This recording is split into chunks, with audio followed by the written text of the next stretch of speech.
ابو جال گوشت کا آدمی تھا, کنکر پتھر تھے, پتھر کلمہ پڑ گئے. گوشت پوشت کا آدمی تھا پر کلمہ کیونکہ یہاں کیا تھا شاہ, اس نے آگے نہیں بڑھنے. گوشت پوشت کا شخص ہو کے پتھروں سے آگے نکل نبی پاک صلی اللہ علیہ وسلم کی خدمت میں آیا. بلکہ وہ جو یہودی والی روایت ہے اس کے پس منظر میں بھی بعض محدثین نے لکھا ہے, اس کو بھی اسی نے بھیجا, کہنے لگا جاؤ نبی پاک سے جا کے کہو اگر وہ درخت آپ کا کلمہ پڑھے تو میں بھی پڑھ لوں گا. درخت, اب درخت ہوتے تو جاندار ہیں پر کلمہ تو کوئی نہیں نہ پڑھتے. درخت سے بھی تو انسانوں سے کلمہ پڑھنے کی بات, اگر درخت پڑھے تو میں پڑھ لوں گا. نبی پاک صلی اللہ علیہ وسلم دور بیٹھے تھے, درخت دور تھا, اور امام سیوطی علیہ رحمہ نے لکھا ہے درخت بھی کیکر کا تھا. نبی پاک صلی اللہ علیہ وسلم نے فرمایا اس یہودی سے کہ تو جا کے درخت کو کہہ کہ تجھے نبی پاک بلاتے ہیں. فرمایا میں گیا تو پھر تم نے کہنا جادو کر کے بلایا ہے. احتیاط بھی کی, ہر چیز آنکھوں کے سامنے رکھی, تو جا کے کہہ کہ تجھے بلاتے ہیں. وہ بندہ گیا, جا کے کہنے لگا, اور امام سیوطی نے اس کو لکھا ہے, کہنے لگے اس نے نبی پاک کا نام بھی نہیں لیا, کیونکہ ابو جہل اینڈ کمپنی کو پتا تھا کہ مصطفیٰ کے نام میں بھی بڑی برکت. خالی نام بھی نہیں لیا, کہنے لگا درخت وہ جو سامنے بیٹھے ہیں نا وہ تجھے بلا رہے. نام نہیں لیا حضور کا, وہ جو سامنے بیٹھے ہیں نا جاءت لدعوتہ الاشجار ساجدۃ. امام بوصیری کہتے ہیں درخت آیا اور سجدہ کرتا ہوا, زمین چیرتا ہوا آیا. کس طرح آیا؟ پہلے آگے جھکا, پھر پیچھے جھکا, دائیں جھکا, بائیں جھکا. یہاں بھی لکھنے والوں نے لکھا ہے کہ وہ نہ درخت اپنی جڑیں اکھیڑ رہا تھا, جب چلنا تھا نا اس نے حضور کی طرف آنا تھا تو آگے دائیں بائیں ہوا, جڑیں اکھیڑ رہا. لیکن ہمارے استاد جب ہمیں یہ روایت پڑھایا کرتے تھے تو کہتے تھے جڑیں نہیں اکھیڑ رہا تھا. جب اس نے سنا مجھے نبی پاک نے بلایا تو اسے وجد ہو گیا تھا, وہ جھومنے لگ گیا, جھوم رہا تھا. حضور نے مجھے بلا لیا, جاءت لدعوتہ الاشجار ساجدۃ. تو درخت آیا, اس نے آ کے نبی پاک کو سجدہ کیا. لکڑی کا بنا ہوا درخت ہے, سجدہ کیا. سجدہ کرنے کے بعد درخت اٹھا اور اٹھ کے اس نے نبی پاک کا کلمہ پڑھا.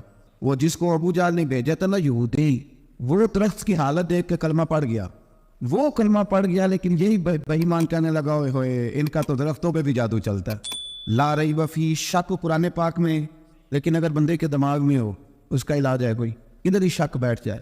کوئی سادی مثال دیتا ہوں کہ سامنے دیوار صاف ہو لیکن گرد اگر آئینے پہ پڑی ہو, دیوار صاف کرنی چاہیے کہ اینک کا شیشہ صاف کرنا چاہیے. ساری زندگی لوگ دیوار صاف کرتے گزار دے, ساری زندگی تراش خراش کرتے گزار, اپنی مرضی کی پینٹنگ کرتے گزار دیتے ہیں, پر اپنی آنکھ کی پتلی صاف نہیں کرتے. آنکھ کی پتلی صاف نہیں کرتے. کسی نے حضرت رومی سے کہا تھا حضور دنیا میں کوئی اچھا ملتا نہیں, فرمانے لگے تھوڑا رونا شروع کر تاکہ تیری پتلیاں وضو کر لیں. وضو کرنے وہ انہیں پتہ چل جائے کہ کتنے صاف ستھرے لوگ دنیا میں پائے جاتے. ابو جہل پھر آ گیا, کہنے لگا اگر آپ چاند کے 2 ٹکڑے کر دیں تو میں کلمہ پڑھنے کو تیار. اچھا یہاں بھی بڑی مزے کی بات ہے, اللہ نے پہلے کہہ دیا نبی پاک کو کہ ان الذین کفروا سواء علیہم انذرتہم ام لم تنذرہم لا یؤمنون. معبود یہ جن کی قسمت میں کفر ہے نا, آپ انہیں ڈرائیں چاہے نہ ڈرائیں, یہ ایمان نہیں لائیں گے. کنکروں نے بھی کلمہ پڑھ لیا, درختوں نے بھی پڑھ لیا, سارا کچھ ہو گیا. اللہ نے بھی کہہ دیا کہ محبوب اس بے ایمان نے کلمہ نہیں پڑھنا, پر حضور نے فرمایا یہ پڑھے نہ پڑھے ہم نے میدان نہیں چھوڑنا. جتنی دفعہ آئے گا نا ہم اسے ضرور معجزہ دکھائیں, جتنی دفعہ آئے گا, ہم کیوں میدان چھوڑ. آگے کہنے لگا جی اگر چاند کے 2 ٹکڑے کر دے تو اقتربت الساعۃ وانشق القمر. تو نبی پاک صلی اللہ علیہ وسلم نے انگلی کا اشارہ کیا, چاند 2 حصوں میں بٹا. کوہ صفا ایک پہاڑی تھی مکے میں, آدھا ٹکڑا پہاڑی کی اس جانب ہوا, آدھا اس جانب. یعنی وضاحت کی اللہ کریم نے کہ ایسے نہ ہو کہ یہ کہہ جی وہ تو ایسے بالکل شک ہوا تو مل گیا, پتہ نہیں میری آنکھوں پہ جادو ہو گیا, ملا ہے کہ نہیں ملا. جب ٹوٹا تو حدیث پاک میں آتا ہے کہ آدھا چاند کوہ صفا کی ادھر گیا اور آدھا تو پہاڑی تھی, چاند نیچے آیا, پہاڑی کے گرد گھوما, آگے جا کے ملا. یعنی وقفہ دیا گیا باقاعدہ دیکھنے کا, سمجھنے. پوری دنیا میں جتنے لوگ اس وقت چاند دیکھ رہے تھے, ہندوستان تک روایتوں میں ملتا ہے کہ لوگوں نے گواہی دی کہ ہم نے چاند ٹوٹتے دیکھا ہے. زمانہ مان گیا, لوگوں کی چیخیں نکل گئیں, لوگ قدموں میں گر گئے, پر وہ جس کے دماغ میں شک تھا نا وہ نہیں مانا. شجر و حجر پہچان گئے پر انسان کی نظروں میں شک ہی رہا. دنیا میں سب سے مجبور, کمزور, بزدل, کم فہم بندہ وہ ہے جس کے دماغ میں شک ہے. سب سے کم فہم, اس کی فراست روحانیہ 0 ہے. وہ ایک ناکام شخص ہے, اس کو کسی پہ بھی شک پڑ جائے, کسی پہ بھی. ہم نے دیکھا ہے جو عورت اپنے مرد پہ شک کرنے لگ جاتی ہے اس گھر کا کوئی علاج ہی نہیں ہوتا. جو شکوہ کرتی ہے روٹی کا, پیسوں کا, وہ کسی دور میں مسئلہ اس کا حل ہو جاتا ہے. جو نافرمان ہوتی ہے اس کا بھی مسئلہ کسی نہ کسی زمانے میں حل ہو ہی جاتا ہے. یہ جس کو شک پڑ جاتا ہے نا شک، اس کا مسئلہ قیامت کی صبح تک حل نہیں ہوتا. اگر مرد کو شک پڑ جائے اس کا مسئلہ بھی کبھی زندگی میں دوبارہ حل. یاد رکھیں یہ جو شکوک و شبہات ہے نا، قرآن پورا شکوک و شبہات کا ازالہ کرتا ہے. کافر کے سوال کا جواب دیتا ہے، منافق کے سوال کا جواب دیتا ہے. قرآن مجید ہر ایک کی تسلی کراتا ہے، لیکن شروع میں بتا دیا کہ لا ریب فی، شک والی گنجائش اس میں. لوگ آج تک شک کر رہے ہیں کہ اللہ کا کلام ہے کہ نہیں، آج تک لوگ کہہ رہے ہیں. تو میرے بھائی شکوک والی زندگی کمزور ہوتی ہے. شکوک والی عقل مند لوگوں کی زندگی کمزور زندگی ہے. صحابہ کرام عمل والے لوگ تھے، وہ بحثوں میں الجھے رہتے تو عمل نہ کر پاتے. ہمارے یہاں نا بحث ہوتی ہے جس مسئلے کا کوئی تعلق ہی نہیں، الجھنوں سے نکل رہے. عمل کا رستہ، بحث جو ہوتی ہے یہ عمل کا رستہ روکتی ہے. عقل مند نہ بنے، فرما بردار بنے.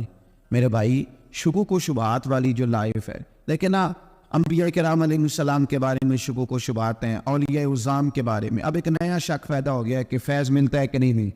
ہم نے فلانے ولی کو دیکھا نہیں، ساری زندگی اس کا نام لیا، فیض ملے گا کہ نہیں. غوث پاک کو دیکھا نہیں، ساری زندگی قادری کہلایا، فیض ملے گا کہ نہیں. خواجہ اجمیر کو دیکھا نہیں، چشتی کہلائے، فیض ملا کہ نہیں. صابر پیا کو دیکھا نہیں، صابری کہلائے، فیض ملا کہ نہیں. او خدا کے بندے، فیض وہ چیز ہے جو نظر نہیں آتی پر محسوس سب سے زیادہ ہوتی ہے. ملے تو حضرت ویس کرنے بھی نہیں تھے نبی پاک سے، وہ بھی نہیں ملے تھے. ملاقات تو ان کی بھی نہیں ہوئی تھی. کیا کہو گے؟ ملاقات نہیں ہوئی، لیکن فیوز و برکات کا یہ عالم ہے کہ میرے محبوب نے فرمایا وہ دعا کرے گا تو اللہ میری امت کی بخشش فرمائے گا.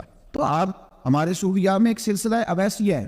سلسلہ اویسیہ میں اکثر ملاقات نہیں ہوتی، اکثر نہیں ملاقات ہوتی بغیر دیکھیں نا، آپ جب کسی کا نام جپتے ہیں، جب کسی کا نام لیتے ہیں، جب اسی کا ذکر کرتے ہیں، جب اسی کے تذکرے میں رہتے ہیں، تو اللہ تبارک و تعالیٰ کے یہ جو کامل لوگ ہوتے ہیں یہ متوجہ ہو جاتے ہیں، ان کی توجہ ہوتی ہے. اور خود سرکار نے فرمایا دو آپس میں محبت کرنے والے، ایک مشرق میں ایک مغرب میں، قیامت کے دن اللہ دونوں کو جنت میں اکٹھا فرما دے گا. یہ کیا بات ہوئی کہ ہر بات میں شک کرنا کہ جی وہ فلانے سے ملاقات ہی نہیں ہوئی. تو کس طرح بھائی، ملاقات ایک الگ چیز کا نام ہے، ملاقات ایک الگ شے کا نام ہے. اور فیوز و برکات ایک اللہ سے ملاقات ہوئی ہے، رزق دیتا ہے کہ نہیں، زندگی دیتا ہے.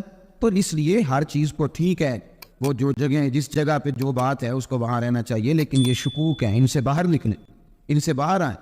اور یا اللہ کا جو فیضان ہے، ان کی جو محبت ہے، ان کے جو طریقہ. حضرت سلیمان بن بشار رحمۃ اللہ علیہ بزرگ گزرے ہیں، وہ کہتے ہیں میرے پاس میں بڑا خوبصورت تھا، جوانی میں دین کی تھوڑی سی خدمت کرتا تھا تو ایک عورت آ گئی.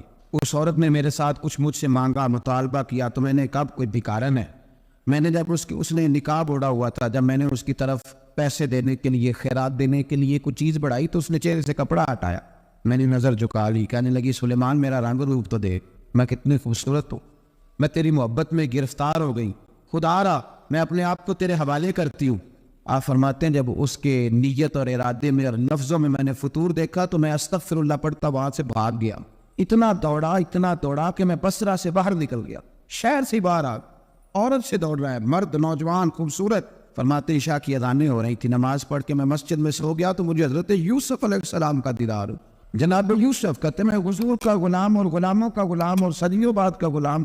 جناب یوسف علیہ السلام میری خواب میں آئے اور کہنے لگے اٹھ جوان، میرے سینے سے لگ. یار تو نے تو نبی پاک کا امتی ہو کے وہ کام کیا ہے جو میں نے نبی ہو کے کیا تھا.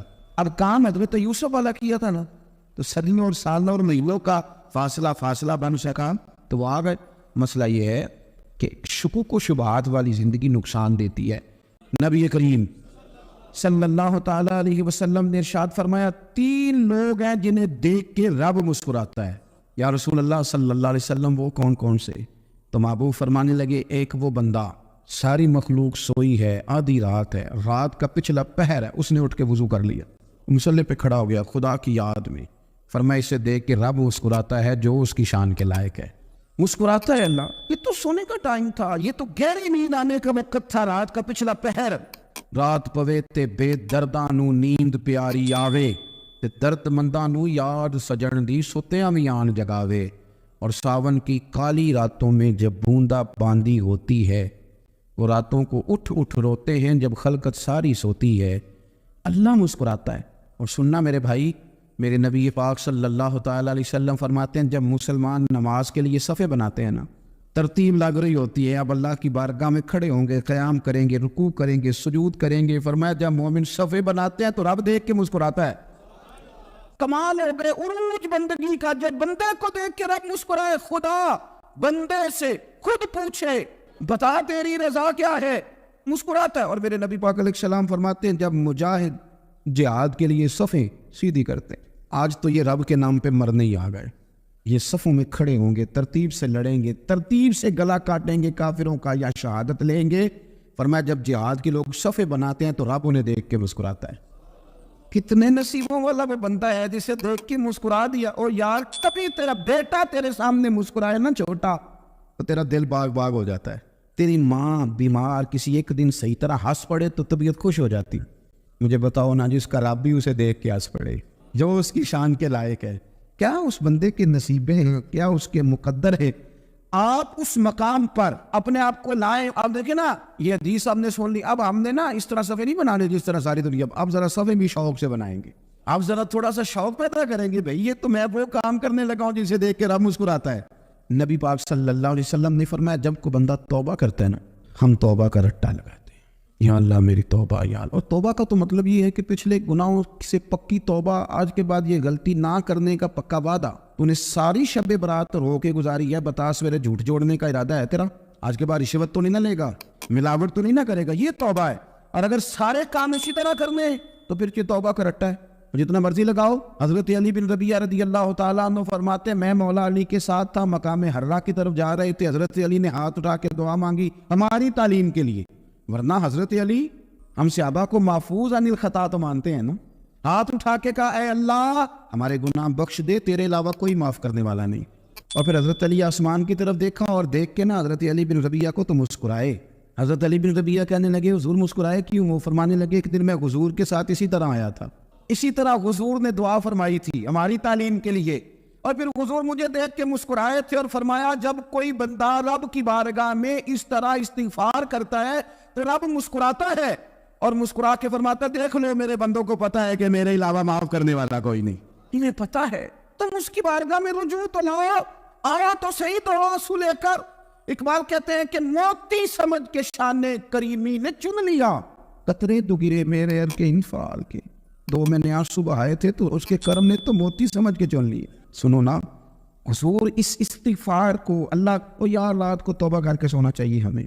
کچھ غلطیاں ہم کرنا نہیں چاہتے پر ہم سے ہو جاتی ہیں, کچھ دل ہم توڑنا نہیں چاہتے پر وہ ٹوٹ جاتے ہیں, ہماری مجبوری ہوتی ہے ٹوٹ جاتے. رات کو اس کی بارگاہ میں ہاتھ باندھ کے کشکول طلب دراز کر کے خوب استغفار پڑھنا چاہیے کہ مالک بندے ہیں نا کیا کریں, نفس کا ساتھ ہے, دنیا کا ساتھ ہے, خواہشات نفسانیہ, مالک معاف کر دے.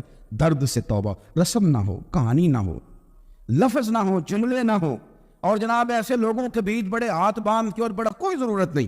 آپ اکیلے اپنی چارپائی پہ بستر کے اندر منہ دے کے بھی درد سے کہیں گے نا معاف کر دے تو وہ تو مہربانی بڑا ہے.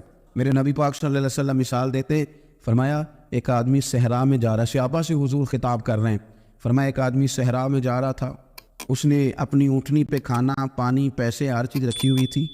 صحرا تھا بہت بڑا, درمیان صحرا کے گیا تو تھوڑا سا سستانے کے لیے آرام کرنے کے لیے اونٹنی سے نیچے اترا. اب اس نے اونٹنی کی لگام, اونٹنی کی نکیل اپنے سرانے کے نیچے رکھی, ہاتھ کے ساتھ پکڑی اور سو گیا. تھوڑی ہی دیر کے بعد جب اس کی آنکھ کھلی تو دیکھا اونٹنی غائب ہے. صحرا میں وہ پیدل نہ آگے جا سکتا ہے, نہ پیچھے جا سکتا ہے, نہ دائیں نہ بائیں, کھانے کو روٹی نہیں, پینے کو پانی کا قطرہ نہیں, تھوڑا ادھر بھاگا ادھر بھاگا, تھک گیا. کریم محبوب فرماتے ہیں وہ پوری طرح نڈھال ہو گیا اور مایوس ہو گیا, معاذ اللہ, مایوس ہو کے دوبارہ اسی جگہ آ کے لیٹ گیا جہاں پہلے لیٹا تھا. انتظار کرنے لگا کہ اب موت ہی آئے گی, آخری وقت ہے, اب نہ میں پیدل یہ صحرا کراس کر سکتا ہوں, نہ پیچھے جا سکتا ہوں, نہ کھانا ہے نہ پانی ہے, سوائے موت کے کوئی سہارا نہیں. حضور فرماتے ہیں وہ رستے میں دوبارہ لیٹ گیا. اچانک اس نے رخ بدلا تو اونٹنی سامنے کھڑی تھی. حضور نے صحابہ سے پوچھا بتاؤ نا اسے بھلا کتنے کو خوشی ہوگی؟ یا رسول اللہ جسے نئی زندگی مل گئی ہے. آپ دیکھیں نا سارے ڈاکٹروں نے کہہ دیا کہ اس کے تو گردے معدہ جگر ہر چیز ختم ہے, گھر لے جاؤ خدمت کرو, ہر طرف پریشانی ہے. وہ بندہ بھی سمجھ گیا ہے کہ آخری وقت آ گیا, کل جاؤں پرسوں جاؤں, تیاری ہو گئی, سب لوگ آ گئے, باہر والے بھی آ گئے, یہ ماحول ایک عجیب رنگ اختیار کر گیا. اچانک ایک ڈاکٹر نے آ کے کہا نہیں غلطی لگ گئی تھی. مجھے بتائیے انداز کیا ہوتا ہے؟ بغیر دعائی کے بندہ اٹھ کے کھڑا نہیں ہو جاتا. اے میں تو بچ گیا. نبی پاک صلی اللہ علیہ وسلم فرمانے لگے اس کی اونٹنی مل گئی, بتاؤ بھلا اسے کتنی خوشی ہوگی. یا رسول اللہ وہ تو دوبارہ دنیا میں آ گیا. حضور فرمانے لگے اسے کچھ بھی خوشی نہیں ہوئی, جب کوئی رب کا گناہگار بندہ آ کے توبہ کرتا ہے رب کو اس سے کئی گنا زیادہ خوشی ہوتی ہے. میرا بندہ آ گیا ہے، میرا بندہ آ گیا، میرے گھر آ گیا، اس نے آنسو بہائے ہیں، اس نے کہا اللہ میں تیرا ہی ہوں، تیرا ہی رزق کھاتا ہوں، تیری ہی زمین پہ رہتا ہوں، تیرے نام سے میری سانسیں چلتی ہیں. وہ آ گیا. فرمایا وہ سونٹنی والے سے زیادہ رب کو خوشی ہوتی ہے جب گناہگار آ کے توبہ کرتے. گناہگاروں کے آنسو اس کی بارگاہ میں بڑے مقبول ہیں، لیکن ہم رسم ادا کرتے ہیں، توبہ نہیں کرتے. ہم اپنے آپ کے ساتھ دھوکہ کرتے ہیں، جھوٹ بولتے ہیں. ہم بندہ کوئی ناراض ہو جائے تو ہمیں کو نہیں نیند آتی، اس کے گھر چلے جاتے ہیں. ہم اپنے سارے رشتے کو، تعلقات کو مینٹین کر کے رکھنے کے عادی ہیں. ہمیں پتہ ہے کہ وہاں میں نہیں جا سکا تو بیٹا بھیجتا ہوں، فلاں شادی پہ میں نہیں جا سکا تو بھتیجا بھیجتا ہوں، آئی بھیجتا ہوں. ہر تعلق کا ہم نے خیال رکھا کوئی روٹھ نہ جائے. لیکن کمال ہے نا، یہ نہیں سوچا کہ اگر رب روٹ گیا تو جب وہ روٹ جائے نا تو سارے رشتے بھی بندے کے پاس موجود ہوں تو کوئی کرامت نہیں ہوتی. پھر کروڑوں روپیہ جیب میں ہوں تو ڈاکٹروں کی دوائیاں اثر نہیں کرتی. وہ روٹ جائے تو پھر انسان اس طرح سے پھسلتا ہے کہ بڑے بڑے اس کے پاس دروازے ہوتے ہیں پر کسی جگہ اس کا ہاتھ نہیں لگتا. خدا را خیال کریں، دنیا روٹتی ہے تو روٹ جائے، رب رسول ناراض نہ ہونے پائیں، اس کا خیال کریں. حضور فرماتے ہیں وہ مسکراتا ہے، اسے خوشی ہوتی ہے جب کوئی اس کا بندہ اس کی طرف رجوع کرتا ہے. میرے عزیزو، رسول پاک صلی اللہ تعالی علیہ وسلم نے ان لوگوں کے تذکرے کیے جنہیں دیکھ کے رب مسکراتا ہے. ہم نہ گناہگاروں پر بھی فتویٰ دینے میں جلدی کرتے ہیں اور نیکی پر بشارت دینے میں بھی جلدی کرتے ہیں، حالانکہ یہ ہماری ذمہ داری نہیں. پتہ نہیں اللہ تعالیٰ کس کو کب توفیق توبہ دے کے اپنے قریب کر لے، لیکن بڑی جلدی ہے، بڑی جلدی فتویٰ دینے میں. اور یہ فتویٰ صرف مفتیوں کا نہیں رہ گیا، یہ میری طرح کے، آپ کی طرح کے ڈھیروں لوگ ہیں جنہوں نے جیبوں میں فتوے ڈالے ہوئے. بھئی آپ نے کیوں ذمہ داری لے لی ہے جنت میں داخل کرنے کی اور نکالنے کی؟ یہ تو میرے رب کریم کا کرم ہے، وہ جس کو چاہے جب چاہے جتنا چاہے عطا کرے. لیکن کچھ لوگ نا بڑے پکے ہو گئے ہیں کہ شاید جو میں سوچ رہا ہوں وہی درست ہے.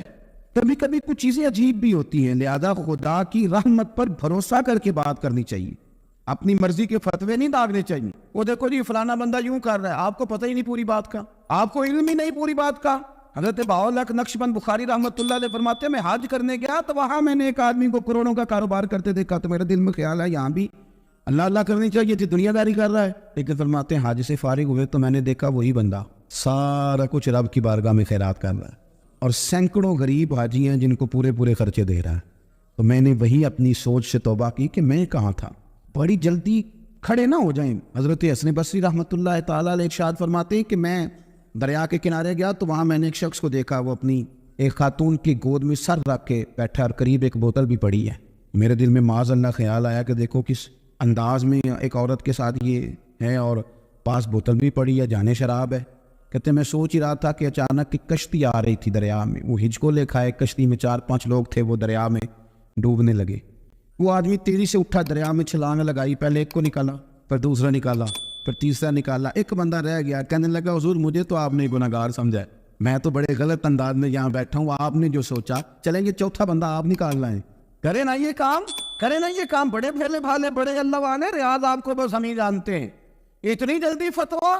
حضرت حسن بصری فرماتے ہیں میں پشیمان ہوا، میں نے کہا مجھے تیرنا نہیں آتا، تو دیر نہ کر چوتھا ڈوب نہ جائے. کرتے اس نے چھلانگ لگائی، چوتھا بھی نکال لایا. کہنے لگا حضرت آپ نے جلدی کی سوچنے میں، یہ بی بی میری ماں ہے اور یہ سرکے کی بوتل ہے. ہم ماں بیٹے کا یہ مشغلہ ہے کہ یہ وہ جگہ ہے جہاں آ کے لوگ مسافر اترتے ہیں اور یہاں سے کسی کا گھر 100 میل ہے، کسی کا 200 میل ہے. ہم صبح سرکہ کھجوریں روٹیاں لے کے یہاں آتے ہیں، مسافروں کی نوکری کرتے، کوئی پریشان ہو تو مدد کرتے ہیں. حضرت خواجہ حسن بصری فرماتے ہیں میں نے معافی مانگی، ان سے بھی مانگی، رب سے بھی مانگی. انہوں نے مانگ لی نا بزرگ تھے پر ہم کو نہیں تیار مانگنے کو. ہم ہر وقت بدگمانی وہ فلانا جرم کرتا تھا میں اسے اب کیسے نیک مان لوں. بھائی اب وہ نمازی ہے، خدا کے گھر آتا جاتا ہے، اب اللہ کی بارگاہ میں حاضر ہوتا ہے. جب رب نے معاف کر دیا تو بھی سوچ بدل جا. سنیں حضور کیا فرماتے ہیں. نبی پاک صاحب اللہ صلی اللہ تعالی علیہ وسلم فرماتے ہیں، مسند امام احمد بن حنبل دیکھیے، فرمایا رب اس وقت بڑا ہی مسکرائے گا جب قاتل بھی جنت میں جائے گا، مقتول بھی جنت میں جائے گا. یا رسول اللہ مقتول تو گیا، یہ قاتل کیسے چلا گیا؟ حضور فرماتے ہیں جائے گا اور رب مسکرائے گا جو اس کی شان کے لائق ہے. یا رسول اللہ کس طرح؟ تو نبی پاک صلی اللہ علیہ وسلم فرمانے لگے اس نے ایک مومن کو قتل کیا تھا، وہ شہید ہو کے جنت میں چلا گیا. اب اللہ نے بعد میں اسے توبہ کی توفیق دے دی. پہلے اس نے کلمہ پڑھا، پھر یہ میدان میں اترا، کافروں سے لڑا، یہ شہید ہوا، رب نے اسے بھی جنت دے دی. ہم جلدی میں ہیں ہم انتظار نہیں کر رہے کہ شاید توبہ کر جائے, ہم انتظار نہیں کر رہے. لیکن میرے عزیز اتنی جلدی نہ کرے. سوچوں کا صاف ہونا, ذہنوں کا پاک ہونا, اور لوگوں کے بارے میں گمان کا اچھا ہونا. آپ کسی نفسیات کے ڈاکٹر کے پاس چلے جائیں, اسے کہیں ٹینشن بڑی ہے, میں ان کے مضامین پڑھتا رہتا ہوں, وہ سب سے پہلا سبق آپ کو یہ پڑھائیں گے کہ اچھا سوچا کریں. اچھا سوچنے سے بندہ تندرست رہتا ہے. کس سے بندہ تندرست رہتا ہے؟ ہاں جی, واقعی. یعنی اس والے پڑوسی کے بارے میں بھی اچھا سوچنا ہے گھر میں, اس والے کے بارے میں بھی, چھوٹے بھائی کے بارے میں بھی اچھا سوچنا ہے, اور بڑے کے بارے میں بھی اچھا ہی سوچنا ہے. اپنے کام کا لطف لیں, اپنے کام کا مزہ لیں, اس کا سرور حاصل کریں, اس کا ذائقہ. میں کراچی میں تھا, ایک ادارے کا دستار فضیلت کا جلسہ تھا, تو مجھے مفتی صاحب میرے کان میں کہنے لگے کہ بچے پڑھائی پر توجہ نہیں کرتے. میں نے ان سے کہا جو توجہ نہیں کرتا اس کی پڑھائی چھڑوا دیں. اسے کہیں جس طرف تیری توجہ ہے تو وہ والا کام کر لے. جن کو جبراً پڑھاؤ گے وہ کل کو تبلیغ کیا کریں گے؟ میری بات کی سمجھ آ رہی؟ ڈنڈے سے جس کو پڑھانا ہے کہ نہیں تجھے پڑھانا ہی ہے. یہاں ایک صاحب اپنے بچے کو لے کے آگے مار مار کے اسے حفظ کرانا ہے, تو میں نے کہا نہیں پڑھتا تو کچھ اور کرا لیں. کہنے لگے ہماری بخشش کا بھی ذریعہ بن جائے گا. تو میں نے کہا خود اس طرح کے عمل کریں نا, اللہ بخشش کے اسباب پیدا کرے. اپنی بخشش اس پہ ڈال رہے ہیں اور اس کی حالت یہ ہے کہ وہ چوتھے دن دوڑ جاتا ہے. تو بوجھ بنا کے کوئی کام نہیں کریں, کام کا مزہ لیں, انشاءاللہ تعالیٰ سکون حاصل ہوگا.